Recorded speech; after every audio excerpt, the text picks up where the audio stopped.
ನಮಸ್ಕಾರ ಎಲ್ರಿಗೂ, welcome to the channel. ಇವತ್ತು ನಾನು ಡಿಫ್ರೆಂಟಾಗಿ ಈ ಪಾತ್ರೆ ಯೂಸ್ ಮಾಡಿಬಿಟ್ಟು ಇಡ್ಲಿ ಮಾಡೋದು ಹೇಗೆ ಅಂತ ತೋರಿಸ್ತಾ ಇದ್ದೀನಿ. ಅದು ಕೈಂಡ್ ಆಫ್ ಲೈಕ್ ತಟ್ಟೆ ಇಡ್ಲಿ ಥರ ಬರುತ್ತೆ. ಈ ಪಾತ್ರೆ ಯೂಸ್ ಮಾಡ್ತಾಯಿದ್ದೀನಿ. ಮತ್ತು ಈ ಲಿಡ್ಡು, ಆಮೇಲೆ ಈ ಬಟ್ಟೆ ವೈಟ್ ಇದ್ದರೂ ಓಕೆ, ಆಮೇಲೆ ದಾರ ಕಟ್ಟೋಕ್ಕೆ.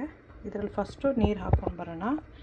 ಇಡ್ಲಿ ಹಿಟ್ಟು ರೆಡಿಯಾಗಿದೆ. ಇಡ್ಲಿ ಹಿಟ್ಟಿಂದು ರೆಸಿಪಿ ಆಗಲೇ ಅಪ್ಲೋಡ್ ಮಾಡಿದ್ದೀನಿ, ಸೊ ಅದ್ರಲ್ಲಿ ಹೋಗಿ ಚೆಕ್ ಮಾಡ್ಕೋಬೋದು. ಅಕ್ಕಿ ರವೆ ಹಿಟ್ಟಿನ ಇಡ್ಲಿ ಇದು. ಸೊ ಇವಾಗ ಇದಕ್ಕೆ ನೀರು ಹಾಕ್ಕೊಂಡು ಬರೋಣ. ಫಸ್ಟು ಅರ್ಧಕ್ಕಿಂತ ಜಾಸ್ತಿ ನೀರು ಹಾಕ್ಕೊಂಡಿದ್ದೀನಿ ನಾನು.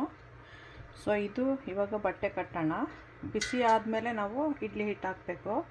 ಸಬ್ಸ್ಕ್ರೈಬ್ ಮಾಡೋದು ಮರಿಬೇಡಿ. ಲೈಕ್ ಮಾಡಿ, ಶೇರ್ ಮಾಡಿ, ಬೆಲ್ ಐಕಾನ್ ಒತ್ತಿ. Don't forget to subscribe, like, share, press the bell icon. Today I am making a idli using this vessel, not with the idli plates.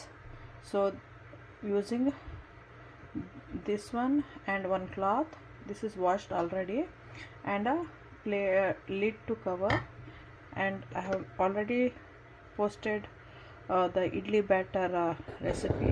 Idli batter is already ready, so that recipe I have already posted, so you can go and check it out. ಇವಾಗ ಎಲ್ಲೋ camping ಹೋಗಿರ್ತೀರಾ, ಇಲ್ಲ ಅಂದರೆ travel ಹೋಗಿರ್ತೀರಾ, ಆ ಥರದವ್ರ ಹತ್ರ idli plate ಇಲ್ಲ ಅಂದಾಗ ನೀವು ಈ ಥರ ಇಮಿಡಿಯೇಟಾಗಿ ಪಾತ್ರೆ ಯೂಸ್ ಮಾಡ್ಕೋಬೋದು. ಸೊ ಅದಕ್ಕೆ ತೋರಿಸ್ತಾ ಇದ್ದೀನಿ. ಇದು ಬೇಕು ಅಂದರೆ ನೀವು ಬಟ್ಟೆನ ಕರ್ಚೀಫ್ಸು ಯೂಸ್ ಮಾಡ್ಕೋಬೋದು. So this I am showing because we can do when we are going on a travel, or if you are in a dorm or a camping or something, when you don't have the idli plates, you can do this way. For that, first we have to tie the cloth.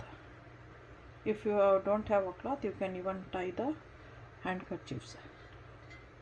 This is already washed. Now I am tying the thread around it. We have to heat the water first, like a boiling.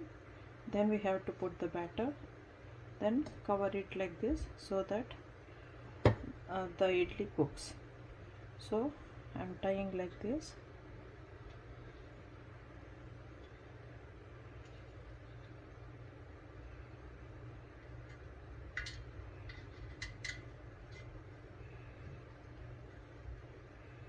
ಎಲ್ಲ ಕಡೆಗೂ ಎಳ್ದಿದೆಯಾ ಬಟ್ಟೆ ಅಂತ ನೋಡ್ಕೋಬೇಕು. ಆಮೇಲೆ ಈ ಥರ ಟೈಟಾಗಿ tie ಮಾಡಬೇಕು. ನಾನು ಈ ಥರ